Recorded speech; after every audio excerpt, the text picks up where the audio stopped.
Get your smelly ass out of my house, old man. Those words came from my own son, the boy I raised alone after his mother died of cancer. The boy I built a $4.1 million empire for. 42 years of marriage, 30 years building my construction company brick by brick. Every calloused hand, every 16-hour day, every sacrifice, all so this moment could happen. March 15th, 2024, 3:22 p.m. Standing in my Hamptons villa that I built with my own crew in 1987, Ethan's new wife, Victoria, 26, third marriage, gold digger, she's recording this on her phone, posting it to her Instagram story. Bye-bye, Papa, she says, waving her manicured fingers. They think this is their victory. They think I'm done. I looked at my son, the man I created, and I smiled that cold, quiet smile. Because what they're about to learn is this. You don't bury a man who's already planning his own resurrection. If you've ever been thrown away by your own family, you need to hear what happened next. Let me back up 3 months, show you how we got here. December 2023. Ethan brings home his new bride, Victoria Ashford. Fresh from divorce number 2, walks into my home like she owns it. Tommy, she says, not Mr. Blackwood, not Dad. Tommy, this place has such potential. Potential. My 8,000 square foot masterpiece overlooking the Atlantic. The house where my late wife Rose and I hosted Christmas for 30 years, where Ethan took his first steps in that very living room. We're thinking renovations, Ethan says. Something more contemporary. Week 1, they moved into the master bedroom. My bedroom. The one Rose and I shared for 4 decades. You don't mind the guest room, do you, Papa? Victoria's voice, sweet as antifreeze. It's more appropriate for someone your age. Week 2, they changed the locks. For security, they said. I had to knock on my own door. Week 3, Victoria started her campaign. Tommy, your cologne is so strong. Maybe something lighter? Tommy, your friends from the VFW are so loud. Maybe we could limit visits? Tommy, that recliner is so worn. Don't you think it's time for something new? My recliner. The lazy boy Rose bought me for my 60th birthday. Chocolate brown leather, worn smooth by 12 years of use. Victoria replaced it with a white Italian sofa worth more than most people's cars. It's $8,000, she announced. Versace Home Collection. $8,000. Of my money. From my American Express black card. That's when I started paying attention to the bills. January 15th, Tiffany & Company, $23,400. A tennis bracelet for motivational speaking events. January 22nd, Hermes Boutique, $47,000. 3 Birkin bags. Investment pieces, Victoria called them. February 3rd, Bergdorf Goodman, $15,800. New wardrobe for charity galas. February 14th, Daniel Restaurant, Valentine's Day dinner, $2,300 for 2 people, while I ate a frozen dinner in my own kitchen because they needed privacy. By March, they were spending $18,000 a month on my cards, in my name. But the money wasn't the worst part. The worst part was watching my son become someone I didn't recognize. Dad, you're embarrassing us, he said when I wore my Vietnam veteran cap to the country club. People are staring. People were staring because they respected what that cap represented. 54 months in Southeast Asia. Bronze Star with Valor. 3 Purple Hearts. Dad, your stories about the business. They're kind of boring, he said when I was talking to his old college friends about building the company. Nobody cares about construction anymore. Nobody cares about construction.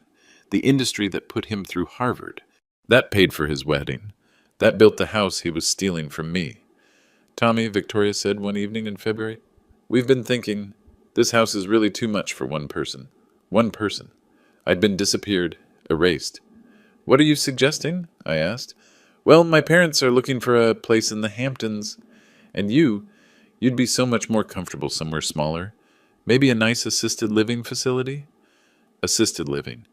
I was 72, not 92. I still ran 5 miles every morning, still worked out at the gym, still had all my faculties. But in their eyes, I was already dead. March 10th, I found my late wife's jewelry missing from the bedroom safe. Her engagement ring. The diamond earrings I bought her for our 25th anniversary. The pearl necklace from our trip to Tahiti. Where are Rose's jewels? I asked Ethan. What jewels? His face blank as paper. Your mother's jewelry. From the safe. Dad, maybe you're confused. Maybe you moved them somewhere and forgot? Maybe I was confused. Maybe I forgot. Maybe I was getting old and losing my mind. That's what they wanted me to think. But here's what they didn't know about Tommy Blackwood. I'd been keeping receipts my entire life. Every purchase, every payment, every transaction. 45 years of business taught me one thing. Always have proof. March 12th, I started recording our conversations on my iPhone. March 13th, I found Rose's jewelry on Victoria's Instagram. She was wearing my dead wife's engagement ring to some charity gala. The caption read, "Feeling blessed in my new favorite vintage pieces. Inherited style. Old money. These weren't family heirlooms passed down through generations. These were my wife's treasures, stolen from my home." That night I lay in the guest room, my own guest room, and made a decision. I wasn't going to fade away quietly. I wasn't going to let them erase me. I was going to fight back. But first, I needed to know exactly what I was fighting against. And what I discovered would change everything. March 14th, 11:47 p.m. I couldn't sleep. The guest room mattress, the cheap one they'd bought to replace my king-size Tempur-Pedic, felt like sleeping on concrete. Through the thin walls, I heard voices. Ethan and Victoria, talking in what used to be my bedroom. I pressed my ear to the wall. "Timeline needs to be accelerated," Victoria was saying. "The old bastard could live another 20 years. Old bastard. Their term for me. "I know, but we have to be careful." Ethan's voice. "My son. People will ask questions." "Questions about what?" "Not if we're smart about it," Victoria replied. "Look at my previous situations. Harold lasted 6 months after the wedding. Richard made it 8. Natural causes, both times. Previous situations, Harold and Richard. Victoria's first 2 husbands." My blood went cold. "The insurance policy is already in place," she continued. 2.3 million. Double indemnity if it's accidental. Insurance policy. On my life. I'd never signed anything like that. "How do you know it'll work?" Ethan asked. "Sweetheart, I've done this twice before. Elderly men have heart attacks. They fall downstairs. They have accidents with their medications. No one suspects anything." I grabbed my phone, started recording. "What about the house?" Ethan asked. "Already handled. The deed transfer paperwork is ready. Once he's gone, everything goes to you as the sole heir. Then you sign it over to my family's trust. Clean and simple. And if anyone gets suspicious, who's going to investigate?" He's 72. He's been acting confused lately. Everyone will think it was just his time, acting confused. The gaslighting hadn't been random cruelty. It had been preparation, setting up the narrative for my death. "When?" Ethan asked. "Soon. I've been researching methods. Something that mimics a heart attack, untraceable after a few days." I almost dropped the phone. My own son was planning my murder. "Victoria, I don't know if I can—" "You can and you will. Do you want to keep living in this house? Or do you want to go back to your studio apartment in Queens? Because that's your choice, baby. Rich widower or broke loser." Silence. Then Ethan's voice, barely a whisper. "Okay, let's do it." I sat there in the dark, recording everything. 23 minutes of conversation. Every detail of their plan to kill me. The next morning, March 15th, I did some research of my own. Harold Ashford, Victoria's first husband, died of a heart attack in 2019 at age 68. Left her $800,000. Richard Pemberton, husband number two, fatal fall downstairs in 2021. Age 71. $1.2 million payout. Both deaths ruled accidental. No investigations. Both men had changed their wills shortly before dying, leaving everything to Victoria. I was supposed to be number 3. At 2:15 p.m., my doorbell rang. Victoria answered. "My doorbell. In my house. Mr. Blackwood? A man in a cheap suit. I'm Agent Mitchell from Prudential Life Insurance. We need to complete your medical exam for your new policy." "Medical exam? I hadn't applied for any policy." "I think there's been a mistake," I said. Victoria appeared beside him. Oh, Tommy, don't be silly. Remember? We discussed this last week. The family life insurance policy? To protect Ethan's inheritance from taxes? I didn't remember any such conversation, because it had never happened. The beneficiary is listed as Ethan Blackwood, the agent said, with a secondary beneficiary of Victoria Ashford Blackwood, $2.3 million policy with double indemnity for accidental death. Double indemnity. Exactly what I'd heard the night before. I'm not interested, I said. Victoria's face darkened. Tommy, we really think this is best for the family. I said no. That afternoon, while I was at the grocery store, they forged my signature. I found out later when Agent Mitchell called to congratulate me on my successful application approval. By evening, I had a life insurance policy worth $4.6 million if I died accidentally. The trap was set. That's when they made their move. 3:22 p.m., the moment that started this whole story. Get your smelly ass out of my house, old man. But now I understood. This wasn't just about humiliation. This wasn't just about greed. This was about murder. And as I stood there, watching my son throw me out of my own home, watching Victoria record it for her social media, I made a decision that would change everything. I wasn't going to wait around to be their third victim. I was going to disappear completely. Let them think they'd won. Let them think I was broken and defeated. And then, when they least expected it, when they were celebrating their victory, when they thought they were finally free to collect their blood money, I was going to rise from the dead and destroy them tough. But first, I needed help, real help, professional help. Because what they didn't know about Tommy Blackwood was this. When you spend 50 years in construction, you meet a lot of people. Cops, detectives, lawyers, judges, people who understand justice, people who know how to catch killers. March 15th, 6:30 p.m. I'm sitting in my 2018 Ford F-150 in the parking lot of a Motel 6 in Riverhead. $37 a night. The only cash I had on me when they threw me out. Everything I owned, everything I'd built in 72 years, was in 2 garbage bags in the back of my truck. My phone buzzed. Text from Ethan. Dad, we're sorry it came to this. Maybe in a few months, when you've had time to adjust, we can work something out. Adjust. To being homeless. To being erased. Another buzz. Victoria had posted a new Instagram story. Video of them popping a bottle of Dom Perignon, 1996. $2,400 a bottle. From my wine cellar. The caption. New chapter, new energy. Sometimes you have to clear out the old to make room for the new. Hashtag fresh start. Hashtag new beginnings. Blessed. Clear out the old. That's what I was to them. Old garbage to be cleared out. I could check myself into that assisted living facility Victoria had mentioned. Sunset Manor. $4,800 a month. Spend my remaining years playing bingo and watching TV in a shared room with some stranger. I could fight them in court, hire lawyers, spend 2 years and $300,000 proving I was mentally competent while they spent my money and planned my funeral. Or I could do something they would never see coming. I pulled out my phone and scrolled through my contacts. 45 years in business builds a network. People who owe you favors, people who trust you, people who understand that sometimes the system fails and justice needs a helping hand. First call, Detective Carlos Rodriguez, Nassau County Police. We'd served together in Vietnam. I'd built his deck for free in 1998. Given his daughter her first job at Blackwood Construction. Tommy? Jesus, I heard what happened. That son of yours? Carlos, I need to ask you something off the record. Shoot. If someone wanted to fake their death, how would they do it? Long pause. Tommy, you're not thinking hypothetically. Another pause. Hypothetically? You'd need a doctor willing to sign a death certificate. You'd need a coroner willing to play along. You'd need someone to handle the body. Why are you asking me this? Because they're going to kill me, Carlos. And when they do, I want to be ready.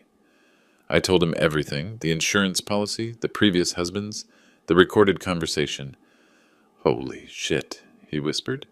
Tommy, this is federal. This is RICO. Multiple murders across state lines. Then help me catch them. How? Give them what they want. Let them think I'm dead. Then watch them celebrate. Record everything they say and do. Let them incriminate themselves. That's insane. That's justice. Second call, Dr. Michael Williamson, my golf partner for 15 years, chief medical examiner for Suffolk County. I'd rebuilt his lake house after Hurricane Sandy. No charge.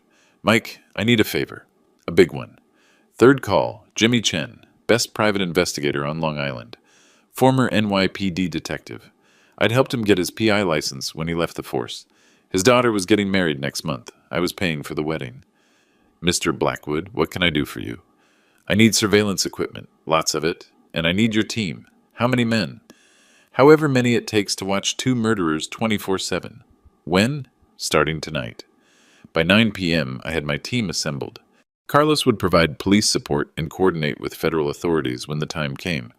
Mike would handle the medical side, death certificate, autopsy report, body disposal.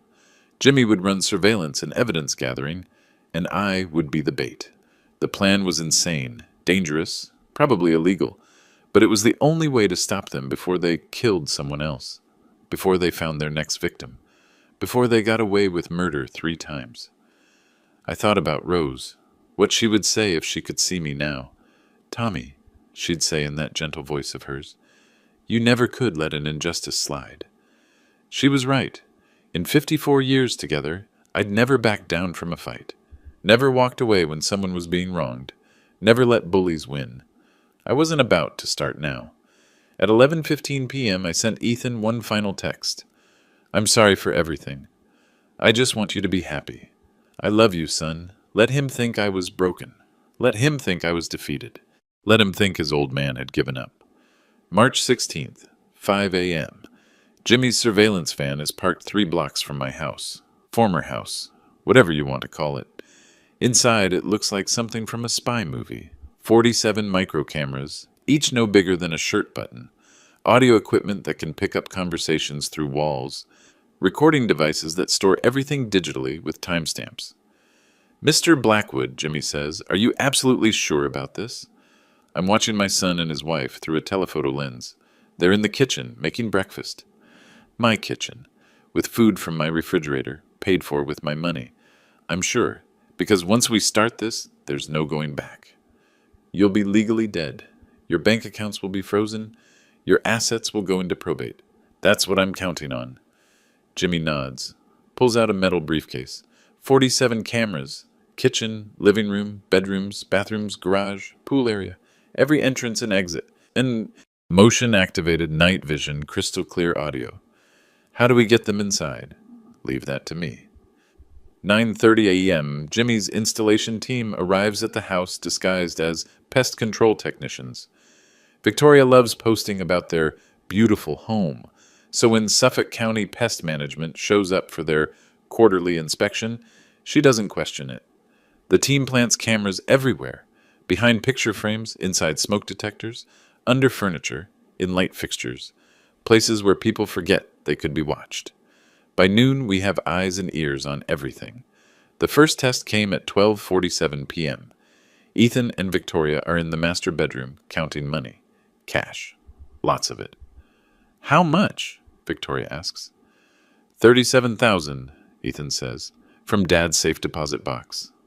My safe deposit box. They'd somehow gotten access to it. "Did you get everything?" "Everything we could carry without looking suspicious. There's more, but we'll wait until after the funeral." Funeral. My funeral. They were already planning it. "What about the Rolex collection?" Victoria asks. My watches. Rose had bought me a different Rolex for every major anniversary. 25 years of marriage, 30, 35, 40, each one worth more than most people's cars. "Already at the dealer," Ethan says. 230,000 for the lot. They'd stolen and sold my watches, gifts from my dead wife, memories of our life together. I made a note in my evidence file. March 16th, 12:47 p.m. Theft of watches, $230,000. Access to safe deposit box without authorization. 1:15 p.m. Doctor. Williamson calls. "Tommy, I've got your death certificate ready. Heart attack, 3:22 a.m. tomorrow morning. Natural causes. No autopsy required. Mike, I need you to make it look real. If they get suspicious, Tommy, I've been doing this for 28 years. Trust me. 2:30 p.m. Phase 2 of the setup begins. I call Ethan from a burner phone Jimmy gave me. Dad? His voice sounds almost hopeful. Son, I've been thinking about what happened yesterday. Dad, I'm sorry. We both are. It's just... No, you were right. I am getting old. Maybe it is time for me to step back. Long pause. What are you saying? I'm saying maybe we can work something out. About the house. You mean it. I mean it. But I need some time to think, to figure out the legal stuff. Of course, Dad. Take all the time you need. There is one thing, though. Anything. I'd like to come by tonight. Get some of my medication, some clothes. Would that be okay? Absolutely. Victoria and I are going to dinner, but you still have your key, right? I do. Perfect. They'd be gone. I could get inside, plant some additional evidence, maybe find more proof of their crimes. Thanks, son. I love you. I love you too, Dad. He actually sounded like he meant it. For a second, I almost believed him. By 5:45 p.m., I'm watching through the cameras as Victoria gets ready for dinner. She's wearing Rose's pearl necklace, the one I bought in Tahiti for our 20th anniversary. She's putting on Rose's diamond earrings, the ones I saved 6 months to afford when we were young and broke. She's spraying herself with Rose's perfume, Chanel number 5, the only fragrance Rose ever wore. My dead wife's belongings, stolen and worn by her murderer. 6:30 p.m. They leave for dinner at Daniel, the same restaurant where they spent $2,300 on Valentine's Day. This time, dinner for 4. Victoria's parents are in town. 7 p.m. I enter my own house like a burglar. It's strange walking through rooms that used to be mine. Everything's different. Victoria has redecorated with my money. New furniture, new art, new everything. But I'm not here for nostalgia. I'm here for evidence. In Ethan's office, I find financial records, bank statements showing transfers to Victoria's accounts, records of the safe deposit box excess, forged authorization papers with my signature. In Victoria's walk-in closet, the closet that used to be Rose's, I find shopping receipts, hundreds of them, organized by store, by date, by amount, a careful record of how they'd been spending my money. $127,436 in 6 months. I photograph everything with Jimmy's camera. Evidence for the FBI. 8:15 p.m. I find Victoria's laptop open on the kitchen counter. Her email is logged in. I scroll through recent messages. March 10th. Email to someone named D. Morrison. Package ready for pickup. Same arrangement as before. Package. What package? March 12th. Email to a pharmacy in Mexico. Need another supply of the special medication. Same strength as last time. Special medication. From Mexico. March 14th. Email to a funeral home. Will need services soon for elderly relative. Natural causes. Please send pricing for premium package. They'd been planning my funeral before they'd even killed me. But the email that made my blood freeze was from March 13th. To someone called the doctor. Patient showing resistance to treatment. May need stronger dose. How long until symptoms appear irreversible? Treatment. Patient. Stronger dose. They weren't just planning to kill me. March 17th, 8:45 a.m. I'm back at the Motel 6, but this time I'm not alone. Jimmy's team has been monitoring the cameras all night. What we captured changed everything. 3:22 a.m. Victoria and Ethan in the kitchen preparing my morning coffee. The coffee they've been bringing me every day for 2 weeks, pretending to be caring. Victoria pulls out a small vial, clear liquid, no label. How much this time? Ethan asks. Double dose, Victoria says. The old bastard's stronger than I thought. She squeezes 12 drops into the coffee mug. My coffee mug. The one Rose gave me that says, World's Greatest Dad. When will it work? Ethan asks. Dr. Morrison says 3 more days, maybe 4. His heart will just stop. Dr. Morrison, the name from her email. 9:30 a.m. My phone rings. Ethan. Dad, we brought you coffee, your favorite. We're outside the motel, my favorite. Colombian dark roast with 2 sugars and cream. The coffee they'd been slowly poisoning for 2 weeks. I look out the window. Ethan's BMW is in the parking lot. Victoria in the passenger seat, filming with her phone. Always filming. Always documenting her crimes for social media. Dad? can you come down? We want to apologize properly. I walk outside. Oscar-worthy performance time. Son! I try to look frail, tired, defeated. Dad, we brought your coffee. Ethan hands me the mug. And some of Mom's old photo albums. We thought you might want them. Rose's photo albums. Our life together, reduced to a peace offering. Thank you, I say, my voice shaking, but not from emotion, from rage. I lift the coffee to my lips, pretend to drink. Let some of it wet my lips, but don't swallow. It tastes different, I say. Victoria and Ethan exchange glances. Different how? Victoria asks. Bitter, really bitter. Maybe it's a different brand, Ethan says quickly. The store was out of your usual. I nod, take another fake sip. This time I let my hand shake, just a little. Dad, are you okay? Ethan asks. Just tired. Haven't been sleeping well. Maybe you should see a doctor, Victoria suggests.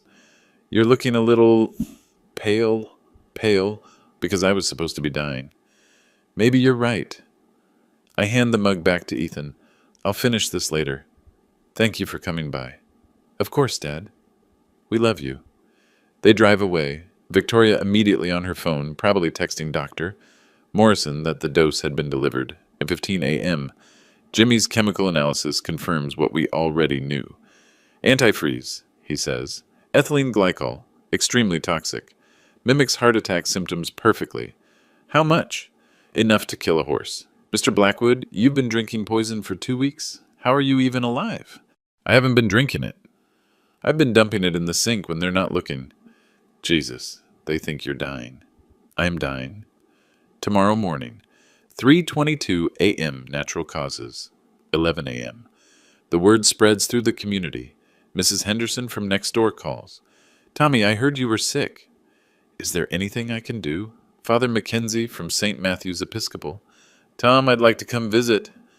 Ethan mentioned you might want to talk. Dr. Patterson from the country club. Tommy, heard you haven't been feeling well. Want me to take a look? People who'd known me for decades. People who genuinely cared. And then there were the other calls. Reginald Ashworth, Victoria's stepfather. Mr. Blackwood, I understand you're not feeling well. Victoria mentioned you might be interested in selling the house quickly. We'd be happy to make an offer. An offer on my house while I was supposedly dying. The vultures were circling. By evening, the whole story was set. Tommy Blackwood, the construction king of Long Island, was dying of a weak heart. His devoted son and daughter-in-law were caring for him in his final days. The narrative was perfect. The trap was set. All that remained was for me to die. March 18th, 6 a.m. Victoria's Instagram story.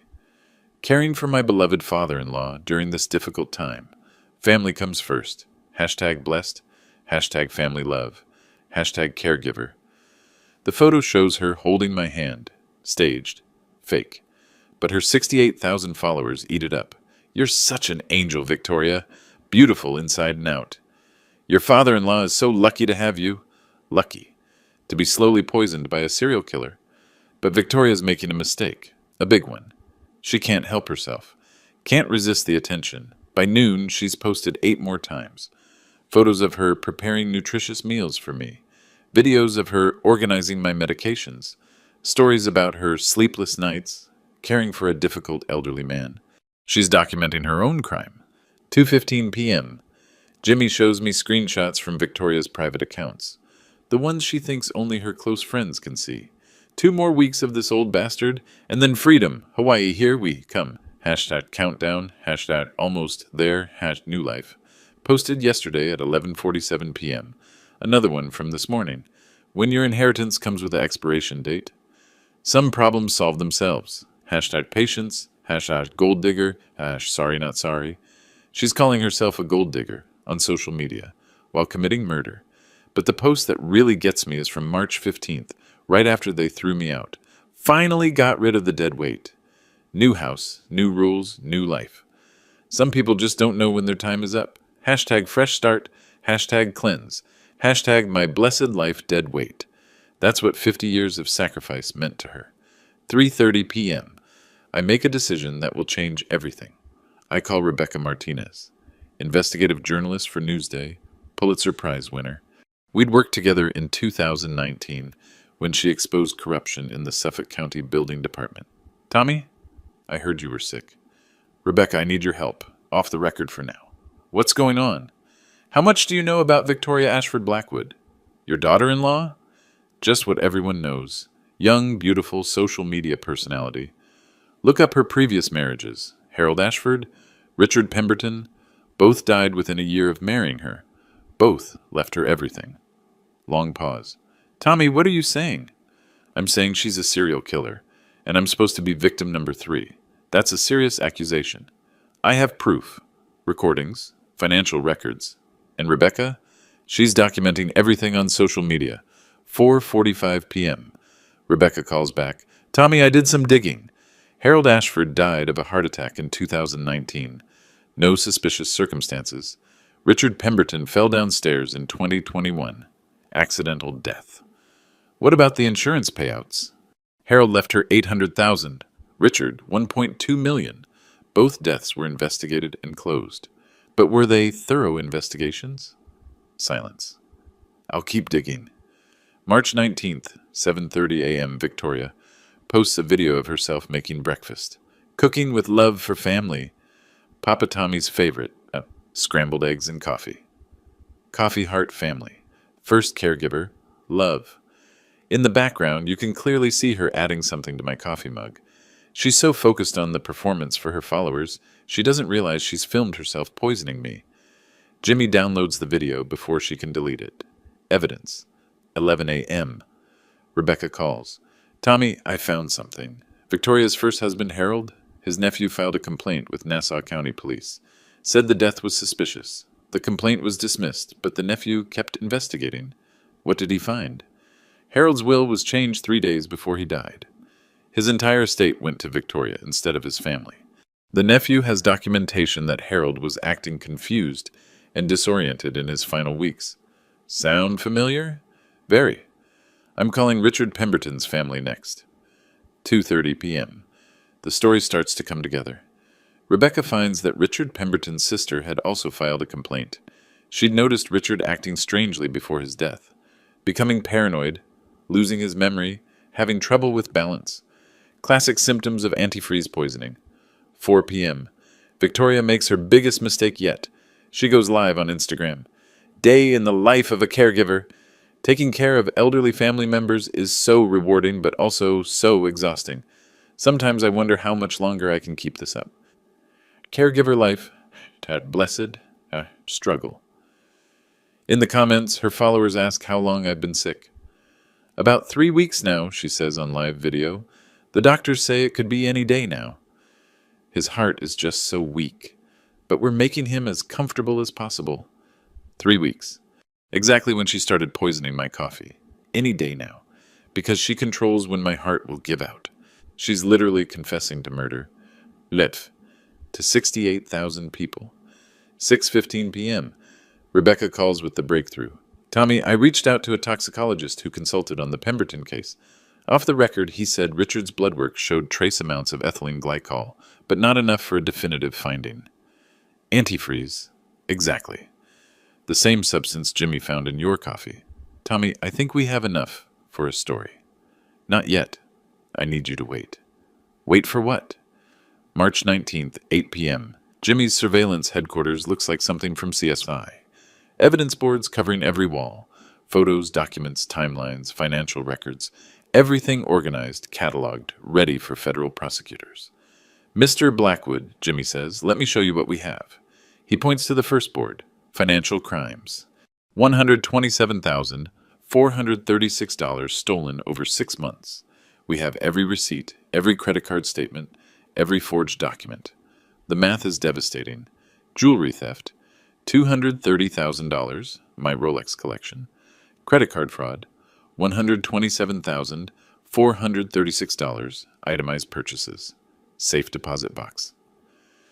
Theft, $37,000, cash bonds, gold coins. Insurance fraud, $2.3 million policy with forged signature. Property of theft, $4.1 million house deed. Transfer, pending, total financial crime, $6.794 million. Board 2, Murder Conspiracy. Jimmy pulls out his laptop. 47 hours of recorded conversations. Every word time-stamped, digitally authenticated, admissible in court. He plays selected clips. March 14th, 11:47 p.m. The old bastard could live another 20 years. Not if we're smart about it. March 16th, 12:47 p.m. How much this time? Double dose. The old bastard's stronger than I thought. March 17th, 3:22 a.m. 3 more days, maybe 4. His heart will just stop. Board 3. Digital evidence. Screenshots from Victoria's social media. Hundreds of them. Her own words condemning her. 2 more weeks of this old bastard and then freedom. When your inheritance comes with an expiration date, haha, some problems solve themselves. Finally got rid of the deadweight. And the smoking gun. Video of her adding poison to my coffee while filming a cooking show. She documented her own crimes, Jimmy says, every step of the way. Carlos Rodriguez arrives at 8:30 p.m. with federal backup. Tommy meets Special Agent Maria Santos, FBI Financial Crimes Division. Agent Santos is all business. Mid-40s, sharp suit, sharper eyes. Mr. Blackwood, Detective Rodriguez briefed me on your situation. What you're alleging is RICO territory. Organized criminal enterprise, multiple murders across state lines. It's not an allegation, I say. It's documented fact. She reviews our evidence boards for 2 hours, says nothing, takes notes, asks technical questions. Finally, this is the most complete criminal case file I've seen in 15 years. When do you want to move? After my funeral. Your what? Tomorrow morning I'm going to die. Heart attack, natural causes. They'll plan my funeral, invite 300 people, and in the middle of Victoria's eulogy, I'm going to walk through those chapel doors. Agent Santos stares at me. That's unprecedented. So is serial murder disguised as loving care. 9:45 p.m. Doctor. Williamson arrives with my death certificate. Thomas Blackwood, cause of death, cardiac arrest due to acute myocardial infarction. Time of death, 3:22 a.m., March 20th, 2024. Mike, this has to be perfect. If they suspect anything... Tommy, I've been forging death certificates for the FBI for 28 years. This one will pass any scrutiny. What about the body? Already handled. John Doe from the morgue, unclaimed, similar age and build. Closed casket viewing only. Nobody will know the difference. 10:30 p.m. Final evidence review. Jimmy reads from his master list. Physical evidence collected. Coffee mug with ethylene glycol residue. Fingerprints confirmed. Poison vial found in Victoria's bedroom. DNA evidence on cap. Forged insurance documents with handwriting analysis completed. Bank records showing unauthorized transfers. Timestamps match recorded conversations. Cell phone data placing Victoria at 3 different poison purchase locations. Email correspondence with Dr. Morrison, real name, Dr. David Morrison, struck off medical register, currently wanted by DEA. Social media posts from private accounts, including direct confessions. Video evidence of poison being administered during live broadcast. 47 hours of audio recordings, digitally authenticated. Financial forensics showing exact pattern matching previous murders. Agent Santos nods. This is enough to put them away for life. Multiple life sentences. Good, I say, because that's exactly what they deserve. 11:15 p.m. Carlos hands me a burner phone. Tommy, this is connected directly to our tactical team. The moment you're ready to reveal yourself, press 1. We'll have agents in position at the church. How many agents? 24. Plus local police, plus federal marshals. This will be the most witnessed arrest in Long Island history. Perfect. I want everyone to see what happens to people who prey on the elderly. 11:45 p.m. I record my final message. If you're hearing this, it means something went wrong tomorrow. But the evidence is all here. Every crime documented. Every victim remembered. Harold Ashford, Richard Pemberton, and almost Tommy Blackwood. I pause, looking at Rose's photo on my phone. Rose, tomorrow our son learns what justice looks like, what consequences feel like, what happens when you betray the people who love you most. Midnight, March 20th, 2024. My last day alive. In 3 hours and 22 minutes, Tommy Blackwood will die of a heart attack. March 20th, 3:22 a.m. Tommy Blackwood dies. Heart attack. Natural causes. Dr. Williamson pronounces death at 3:27 a.m. The death certificate is filed with Suffolk County by 4:15 a.m. 5:30 a.m. Ethan calls 911. My father. He's gone. Heart attack. I found him this morning. His performance is Oscar-worthy. Grief, shock, devastation. Victoria's performance is even better, sobbing into her phone. Papa Tommy, no! We loved him so much. He was like a father to me. Like a father. The man she'd been slowly poisoning for 3 weeks. By 8 a.m., news of my death spreads through Long Island society. Construction king Tommy Blackwood, dead at 72. Heart attack. Survived by his devoted son and loving daughter-in-law. 9:15 a.m. Victoria posts her tribute on Instagram. Heartbroken Papa Tommy passed peacefully this morning, surrounded by love. He was the most generous, kind man I've ever known. We will miss him every day. Thank you for welcoming me into your family, Papa. I promise to take care of Ethan and honor your memory. Always. Rip Papa Tommy. Family #blessed #heartbroken. The comments pour in. So sorry for your loss. He raised such a wonderful son. You two took such good care of him. Took good care of him. By poisoning his coffee every morning. 12:30 p.m. I watch through Jimmy's cameras as they celebrate. They're in the master bedroom, on my bed, drinking champagne. Dom Perignon, 1996. The $2,400 bottle from my wine cellar. We did it, Victoria says, clinking glasses with Ethan. I can't believe he's actually gone, Ethan says. Believe it, baby. $2.3 million in life insurance, $4.1 million house, plus everything in his accounts. She pulls out her phone, starts calculating. We're looking at about $8 million total. $8 million. The price of my life in their minds. When do we get the money? Ethan asks. Insurance pays out in 7 days. House goes through probate, but I already have the deed transfer paperwork ready. Your signature, then mine, then it belongs to my family's trust. What about an investigation? Victoria laughs. Baby, he was 72 with a bad heart. Nobody investigates a 72-year-old man dying of a heart attack. This is perfect. Perfect. Their perfect crime. 2 p.m. Funeral arrangements. St. Matthew's Episcopal Church. The church where Rose and I were married. Where Ethan was baptized. Where we celebrated every Christmas and Easter for 42 years. Victoria insists on the premium package. $47,000 for the casket. $28,000 for flowers. $15,000 for catering. Papa Tommy deserves the best, she tells the funeral director. Money is no object. Money is no object because it's not her money. 3:30 p.m. The guest list grows. 300 people. Business associates, neighbors, church members, city officials, Mayor Rodriguez, Congressman Walsh, half the Long Island construction industry, and every single one of them will witness what happens next. 4:45 p.m. Victoria's parents arrive from California, Reginald and Patricia Ashworth. First time meeting them in person, but I'd done my research. Real estate developers, net worth $43 million, Victoria's financiers, and partners in crime. Darling, Patricia says to Victoria, you handled this perfectly. Handled this, like my death was a business transaction. The house papers are ready for signature tomorrow, Reginald says. Once it's in the family trust, we can develop the entire property. Tear down the old house, build something modern. Tear down my house, the house I built with my own hands. What about neighbors complaining? Ethan asks. Nobody complains when you own half the zoning board, Reginald laughs.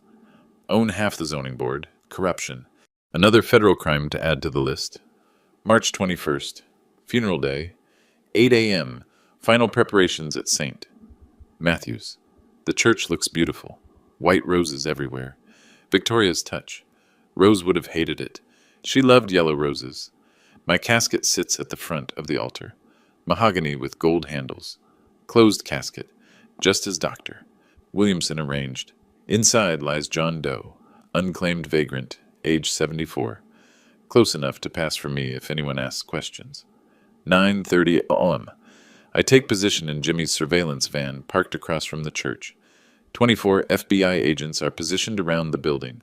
Agent Santos is inside, posing as a mourner. Carlos Rodriguez is in the front pew with his wife. Everything is ready. 11 a.m. The guests arrive. 300 people filing into St.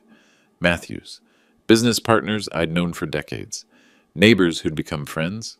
Church members who'd watched Ethan grow up. And there, greeting everyone at the door like gracious hosts, are Ethan and Victoria. Victoria's wearing a black Chanel dress. $12,000, according to her Instagram post from last week. Paid for with my credit card. She's also wearing Rose's pearl necklace, in plain sight of everyone who knew Rose. 11:30 a.m. The service begins. Father Mackenzie starts with a prayer. Then Congressman Walsh speaks about my contributions to the community. Then Mayor Rodriguez talks about my charity work. Then my business partner Frank discusses our 40-year friendship. All beautiful tributes, all genuine, all from people who actually knew me. And then Victoria steps to the podium. Thank you all for coming today, she begins, dabbing her eyes with a tissue. Papa Tommy he was everything to me. When I married Ethan 2 years ago, Tommy didn't just gain a daughter-in-law. I gained a second father, the man she murdered. Tommy taught me so much about family, about loyalty, about what really matters in life. Loyalty. From a woman who betrayed her family for money. He was so generous, so giving. Sometimes I think he gave too much of himself. Too much, because apparently I should have kept something back, like my life. Tommy and I had many conversations in his final weeks. He told me he was tired. He told me he was ready to join his beloved Rose. Lies. All lies. I'd never said anything like that. He told me to take care of Ethan, to take care of this beautiful house he built, to make sure his legacy continues. Legacy. My legacy was supposed to be family, not feeding her greed. Tommy's final gift to us was peace. He went peacefully, knowing that everything he worked for would be protected and cherished. Final gift. My death was a gift to them. I promise you, Papa Tommy, wherever you are, we will honor your memory. We will take care of everything you loved. We will. 2:47 p.m. I walk through the chapel doors. 300 people turn to stare.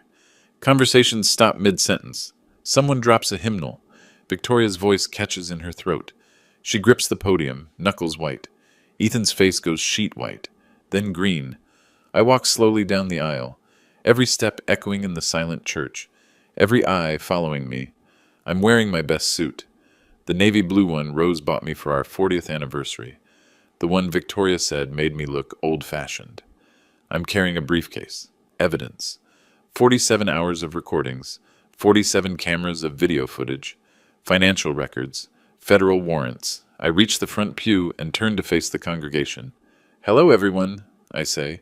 My voice carries clearly through the church. Thank you all for coming to my funeral. Sorry I'm late. Victoria hasn't moved, hasn't spoken. She's frozen at the podium like a deer in headlights. Ethan starts to stand, then sits back down. Stands again. His legs won't support him. I suppose you're wondering why I'm here, I continue, since I'm supposed to be dead.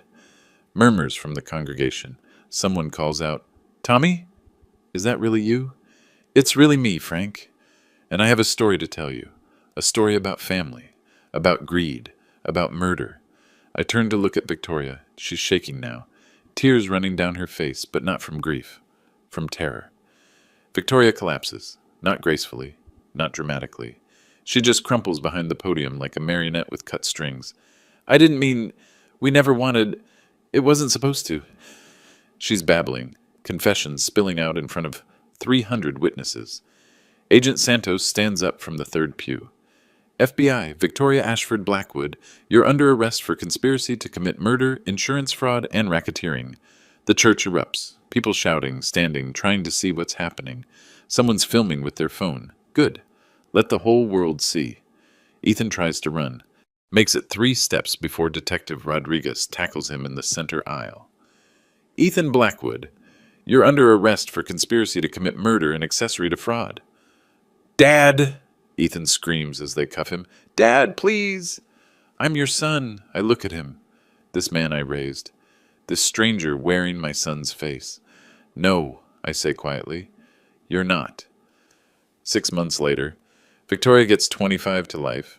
Ethan gets 15 years. The Ashworth parents get 10 years each for racketeering and conspiracy. The insurance company pays me $2.3 million in damages. The house is mine again, legally and permanently. I've had every room blessed by Father Mackenzie. New furniture, new everything. Victoria's presence erased completely. But the house feels different now, quieter. Not just because I'm alone, but because it's finally clean. I spend Christmas Day with Jimmy Chen's family. His daughter calls me Grandpa Tommy. His wife makes Rose's recipe for apple pie. It tastes like home. Real family isn't blood. It's who stands by you when the world turns dark. I've started a foundation, the Rose Blackwood Center for Elder Protection. We investigate suspicious deaths, provide legal aid, and prosecute financial abuse. Last month, we saved an 80-year-old woman from her grandson's investment scheme. $300,000 recovered. Prison sentence, 7 years. Justice served, one case at a time. People ask if I regret what I did, if I feel bad about destroying my son's life. I don't, because family is earned, not inherited, and some betrayals can't be forgiven. They just have to be survived. And survived is exactly what Tommy Blackwood did.